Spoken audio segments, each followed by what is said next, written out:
ਵਾਹਿਗੁਰੂ ਜੀ ਕਾ ਖਾਲਸਾ ਵਾਹਿਗੁਰੂ ਜੀ ਕੀ ਫਤਿਹ। RSH Rabab academy ਤੇ ਆਪ ਜੀ ਦਾ ਹਾਰਦਿਕ ਸਵਾਗਤ ਹੈ। Welcome to RSH Rabab academy.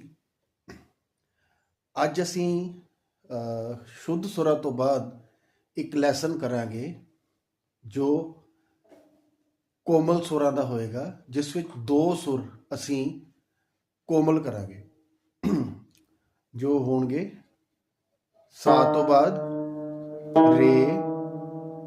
ਰੇ ਕੋਮਲ, ਗਾਵਾ ਪਾ ਤੋਂ ਬਾਅਦ ਕੋਮਲ ਦਾ।